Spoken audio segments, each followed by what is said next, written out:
le genre de débat où l'on a entendu des noms d'oiseaux. Alors il faut d'abord expliquer pourquoi on parle de nouveaux OGM. Ce sont des semences ou des plantes dont l'ADN, dont le génome a été modifié, mais sans ajouter de gènes étrangers. Et ces plantes devraient être plus résistantes face à la sécheresse, face aux insectes, à certaines maladies. Et en plus, on devrait pouvoir se passer d'une grande quantité de pesticides. Donc on se dit que demander de plus? La science va aider les agriculteurs et c'est ce que pense la droite ici au Parlement européen. Mais du côté de la gauche, on estime qu'il y a tromperie sur la marchandise parce que les plantes, les tomates par exemple, qui auront subi moins de 20 modifications, seront toujours considérées comme étant naturelles, conventionnelles. Elles ne devront pas, par exemple, faire l'objet d'une étude de risque sur la santé. Et puis surtout, les agriculteurs vont devenir de plus en plus dépendants de la grande industrie, de tous les Monsanto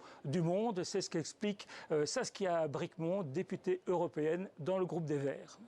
Tout à fait, une dépendance économique qui va se créer puisque c'est envers un certain type d'industrie que les agriculteurs vont être dépendants pour s'approvisionner en semences. C'est aussi un certain type de production qui sera derrière. Et ce qui est vraiment problématique dans la filière, c'est aussi que le consommateur, largement contre les OGM aujourd'hui, les Européens restent contre les OGM, les États membres n'auront plus le choix que d'accepter ces OGM sur leur marché. Ça signifie que les consommateurs ne seront même plus informés de ce qu'ils ont dans leur assiette.